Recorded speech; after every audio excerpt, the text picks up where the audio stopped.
मुख्यमंत्री जयराम ठाकुर ने वन विभाग के स्वर्णिम वाटिका कार्यक्रम का किया शुभारंभ। शिमला के निकट करेरू वन भूमि में रोपा चेरी ब्लॉसम का पौधा। प्रदेश के सभी विधानसभा क्षेत्रों में बनेगी स्वर्णिम वाटिका। प्रदेश भर में ट्रेड यूनियनों का विरोध प्रदर्शन। केंद्र सरकार द्वारा पारित कानूनों की प्रतियां जलाकर की गई नारेबाजी। बोले श्रम विरोधी कानून लागू करके मजदूरों और किसानों पर किया जा रहा बड़ा हमला। एसजेवीएन की रामपुर परियोजना ने 64 दिन पहले ही पूरा किया बिजली उत्पादन का लक्ष्य। 31 मार्च तक था निर्धारित समय। एजेंसियों को सर्दी के मौसम में सस्ते में मिलेगी अतिरिक्त बिजली। और मंडी एटीएम कार्ड क्लोनिंग मामले में छात्रों से 2,90,000 रुपए, 7 SIM card, 3 mobile phone, 25 ATM card सहित आधार कार्ड बरामद। युवक 28 जनवरी को पठानकोट से आए थे मंडी। नमस्कार, आप देख रहे हैं HP 24x7। मैं हूं जनीशा। मुख्यमंत्री ने वन विभाग द्वारा प्रदेश के विभिन्न भागों में स्वर्णिम वाटिका स्थापित करने के कार्यक्रम का शुभारंभ किया, जो वर्ष भर चलेगा। हिमाचल प्रदेश के पूर्ण राज्यत्व के गौरवशाली 50 वर्षों के उपलक्ष्य में आयोजित किए जा रहे कार्यक्रमों की श्रृंखला के अंतर्गत मुख्यमंत्री जयराम ठाकुर ने शिमला के निकट करेरू वन भूमि में चेरी ब्लॉसम का पौधा रोपा। मुख्यमंत्री जयराम ठाकुर ने वन विभाग के स्वर्णिम वाटिका कार्यक्रम का शुभारंभ किया।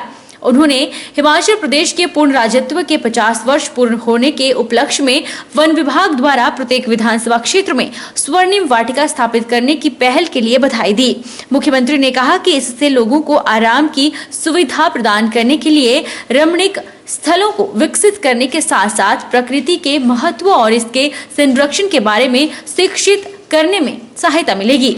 उन्होंने कहा कि इस प्रकार की पहल प्रदेश के वन क्षेत्र में वृद्धि में सहायक होगी। इससे शहरी और अर्ध शहरी समुदायों को पौधारोपण गतिविधियों में शामिल कर वनों के महत्व और संरक्षण के बारे में जागरूक किया जाएगा।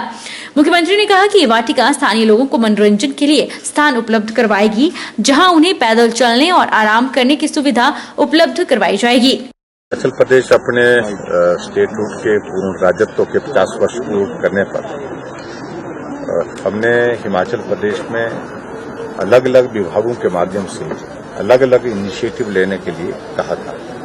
और मुझे इस बात की प्रसन्नता है कि फॉरेस्ट डिपार्टमेंट की ओर से एक इनिशिएटिव की शुरुआत आज ही के दिन जो है वो शुरू की गई स्वर्णिम वाटिका के रूप में। और ये स्वर्णिम वाटिका खासतौर से जहां टूरिस्ट डेस्टिनेशंस हमारी हैं, जैसे शिमला है, शिमला के अतिरिक्त और भी बहुत सारे ऐसे स्थान हैं, वहां पर्यटकों को भी आकर्षित करने में सफल होंगी। और उसके साथ साथ में जो लोकल स्थानीय लोग हैं आस पड़ोस में नजदीक के शिमला के, वो ऐसे स्थान पर आकर के आनंद ले सकते हैं। और इसमें खासतौर से जहां तक शिमला की बात है, जहां पर हम जो प्लांट्स यहाँ पर लगा रहे हैं, वो प्लांट्स जो है वो सुंदरता की दृष्टि से अपना योगदान देंगे। मुख्यमंत्री ने कॉन्फेडरेशन ऑफ इंडियन इंडस्ट्री द्वारा आयोजित changing landscape of Indian pharma sector विषय पर आयोजित वेबिनार की अध्यक्षता की। उन्होंने कहा कि पूर्व प्रधानमंत्री अटल बिहारी वाजपेयी द्वारा वर्ष 2003 में प्रदेश को प्रदान किए गए औद्योगिक पैकेज के कारण यहां फार्मा उद्योग को व्यापक स्तर पर बढ़ावा मिला और अब वर्तमान प्रधानमंत्री भारत को आत्मनिर्भर बनाने के लिए कोविड-19 से उत्पन्न चुनौतियों को अवसरों में बदल रहे हैं। मुख्यमंत्री ने वेबिनार का आयोजन करने के लिए CII का आभार व्यक्त किया। उन्होंने कहा कि प्रदेश को बद्दी में एशिया का सबसे बड़ा फार्मा हब होने का गौरव प्राप्त है, जिसका श्रेय प्रदेश में कार्यरत फार्मा कंपनियों को जाता है। उन्होंने कहा कि कोविड महामारी के नियंत्रण में हिमाचल की महत्वपूर्ण भूमिका रही है और इस दौरान प्रदेश ने पूरे देश के साथ साथ विश्व के 30 देशों को भी दवाई पहुंचाई है। जयराम ठाकुर ने कहा कि प्रदेश सरकार राज्य को बल्क ड्रग फार्मा मिलने की उम्मीद कर रही है। प्रदेश में उद्यमियों को पर्याप्त भूमि की उपलब्धता, अतिरिक्त बिजली आपूर्ति, निवेश अनुकूल नीतियां जैसे विभिन्न प्रोत्साहन प्रदान किए जा रहे हैं, जो निवेशकों को कहीं और नहीं मिल सकते हैं। उन्होंने PM केयर और CM कोविड फंड के प्रति उदारता पूर्वक अंशदान करने के लिए प्रदेश के फार्मा उद्योगों का आभार व्यक्त किया। जो है फोकस जो है वो फार्मा सेक्टर पर, इस इंडस्ट्री पर पूरे देश भर में ही नहीं पूरी दुनिया भर में बढ़ा है, इसमें दो राय नहीं। और इसलिए अभी जो केंद्रीय बजट हमारा प्रस्तुत हुआ, उस बजट में भी आप सबने देखा होगा कि सबसे बड़ा इंक्रीज अगर किसी सेक्टर में अगर इस बजट में, केंद्रीय बजट में हुआ है तो वो हम केंद्रीय ट्रेड यूनियनों के संयुक्त आह्वान पर जिला मुख्यालय नाहन में सीटू के बैनर तले विभिन्न संगठनों ने केंद्र सरकार द्वारा लागू किए गए जन विरोधी कानूनों की प्रतियां जलाकर विरोध प्रदर्शन किया। केंद्रीय ट्रेड यूनियनों के संयुक्त आह्वान पर नाहन में भी सीटू के बैनर तले जमकर धरना प्रदर्शन किया गया। सीटू के जिला महासचिव राजेंद्र ठाकुर ने बताया कि पिछले वर्ष केंद्र सरकार द्वारा 44 श्रम विधेयकों को तब्दील करके 4 श्रम कोड में तब्दील कर दिया था। केंद्र सरकार इन 4 श्रम कोड को अप्रैल महीने से लागू करने जा रही है, जिसका विरोध देश भर में किया जा रहा है। सीटू नेताओं ने कहा कि ये श्रम कानून मजदूरों ने अंग्रेजी हुकूमत से लड़कर बनवाए थे। उन्हीं कानूनों को आज देश की सरकार खत्म करके मजदूरों पर और किसानों पर बड़ा हमला कर रही है। उन्होंने कहा कि कृषि और श्रम कानून के खिलाफ जिला में सामूहिक रूप से इस प्रदर्शन को आगे बढ़ाएंगे। आज जिला सिरमौर के अंदर भी हमारे साथ जो इंटक के लोग हैं, महिला समिति के लोग, दूसरे जो और साथी हैं यहाँ पर आए हैं, वो सभी इस बात को लेकर कि जो श्रम कानूनों को खत्म किया है, जो कानून अंग्रेजों के खिलाफ लड़कर देश के मजदूरों ने बनवाए थे, आज देश की हमारी अपनी सरकार जो है वो मजदूरों के जो है वो उनके ऊपर बड़ा हमला किया है, अधिकारों के ऊपर। हिमाचल प्रदेश राज्य विद्युत कर्मचारी यूनियन नूरपुर ज्वाली और फतेहपुर जोन के विद्युत कर्मचारियों ने विद्युत मंडल नूरपुर के प्रांगण में धरना दिया। विद्युत कर्मचारियों द्वारा बाजार में रैली निकाली गई और एसडीएम नूरपुर डॉक्टर सुरेंद्र ठाकुर को ज्ञापन सौंपा गया। पवन मोहाल ने बताया कि इस कानून के आने से कर्मचारियों की सेवा शर्तों पर विपरीत प्रभाव पड़ेगा और इसके साथ कंज्यूमर को भी महंगी दरों पर बिजली मिलेगी।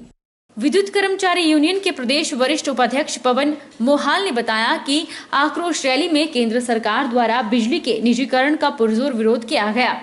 उन्होंने बताया कि कानून के आने से यही कर्मचारियों की सेवा शर्तों पर विपरीत प्रभाव पड़ेगा और इसके साथ कंज्यूमर को भी महंगी दरों पर बिजली मिलेगी। यह कानून न तो कर्मचारियों के हक में है और न ही देश और प्रदेश की जनता के हक में है। उन्होंने कहा कि यूनियन जानना चाहती है कि जब हिमाचल जैसे पहाड़ी क्षेत्र को रोशन करना था, तब इस कार्य को करने के लिए कोई भी ठेकेदार आगे क्यों नहीं आया, जबकि आज जब विद्युत ढांचा एक वटवृक्ष बन गया है और फल फूल रहा है, तो इसे निजी हाथों में सौंपने का क्या कारण है।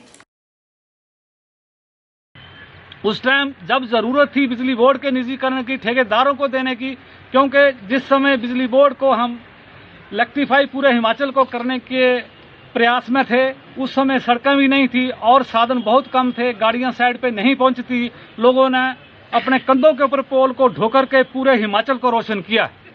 केंद्र सरकार से, प्रदेश सरकार से हम कहना चाहते हैं, उस टाइम इस बिजली बोर्ड को खरीदने के लिए कोई लाला, कोई ठेकेदार, कोई अडानी अंबानी और कोई टाटा बिरला जैसी कोई शख्सियत सामने नहीं आई। आज बड़ी हैरानी की बात है कि इतना विशाल ढांचा पूरे प्रदेश को हमने रोशन किया है। 99.9% हमने बिजली बोर्ड को इलेक्ट्रीफाई किया और बिजली बोर्ड के कर्मचारियों ने किया, अपनी आहुतियां, अपने प्राणों की आहुतियां देने के बाद किया है। लोगों ने शहादतें दी है, लोग मर रहे हैं और तब कहीं जाकर के बिजली बोर्ड को इलेक्ट्रीफाई किया है हमने। और आज की तारीख में जो निजीकरण करने जा रही है केंद्र सरकार, हम यूनियंस का पुरजोर विरोध करेगी। बिजली कंपनियों के निजीकरण को लेकर हिमाचल प्रदेश स्टेट इलेक्ट्रिसिटी कर्मचारी यूनियन मुखर हो चुकी है और फिर से सड़कों पर उतरकर विरोध रैली निकालकर केंद्र सरकार के खिलाफ मोर्चा खोला है। हिमाचल प्रदेश स्टेट इलेक्ट्रिसिटी कर्मचारी यूनियन ने जोगिंदरनगर में हाथों में तख्तियां उठाकर केंद्र सरकार के खिलाफ नारेबाजी करते हुए शहर में विरोध रैली निकाली। राष्ट्रीय समन्वय समिति के आह्वान पर देशव्यापी उग्र धरने का समर्थन करते हुए बुधवार को जोगिंदरनगर में हिमाचल प्रदेश स्टेट इलेक्ट्रिसिटी कर्मचारी यूनियन के सचिव विजय जसवाल की अगुवाई में मंडी जिला के जोगिंदरनगर में विरोध दर्ज करवाया गया। इस दौरान हाथों में तख्तियां उठाकर केंद्र सरकार के खिलाफ नारेबाजी करते हुए शहर में विरोध रैली निकाली गई। कर्मचारियों ने कहा कि केंद्र सरकार के द्वारा बिजली कंपनियों के निजीकरण के उद्देश्य से संसद में बिजली संशोधन कानून 2000 2021 को पारित करने के लिए चर्चा में लाया गया है। इस बिल के पारित होते ही बिजली की यूनिट महंगी हो गई है, जिसका खामियाजा प्रदेश के लाखों उपभोक्ताओं को भुगतना पड़ेगा। उन्होंने कहा कि अगर यह बिल पारित हुआ तो यूनियन के हजारों कर्मचारी अपने धरने प्रदर्शन को तेज करेंगे, लिहाजा केंद्र सरकार इस बिल को पारित न करे। वहीं मंडी जिला में भी सरकार की मजदूर विरोधी नीतियों के खिलाफ सीटू ने विरोध प्रदर्शन किया। इस दौरान सरकार से श्रम कानूनों में किए गए बदलावों को वापस लेने की मांग की गई। कोरोना की आड़ में हिंदुस्तान की सरकार ने जो 44 श्रम कानून है, उन कानूनों को श्रम संहिताओं में बदल दिया। उनकी 4 जो संहिता है वो बना दी। अब वो कानून नहीं रहे, अब उनको लागू करने की जिम्मेदारी अब सरकार नहीं ले रही है। और दूसरी तरफ सरकार ने अभी 3 जो कृषि विधेयक है, जिसको लेकर के पिछले 72 दिनों से जो किसान है वो आंदोलनरत हैं। और इतिहास में पहली बार हुआ है कि कोई दिल्ली जा रहा है प्रदर्शन करने के लिए। NHAI के जो रोड है उनको खोद दिया गया, उनको रोकने का पूरा भरपूर प्रयास किया गया। और जिस प्रकार से किसानों के आंदोलन को बदनाम करने की जो कोशिश की जा रही है वो गलत है, हम उसकी निंदा करते हैं, उसकी भर्त्सना करते हैं। रुकेंगे एक छोटे से ब्रेक के लिए। ब्रेक के पार फौरन लौटेंगे।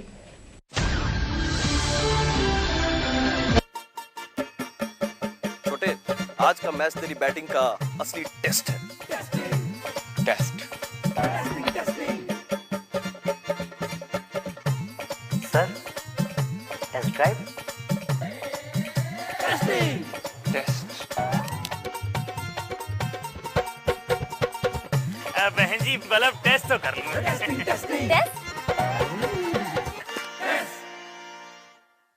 मन में शक है तो सरकारी अस्पताल के ICTC में HIV की मुफ्त जांच कराएं और सलाह पाएं। यह सब कॉन्फिडेंशियल है और किसी को पता भी नहीं चलेगा।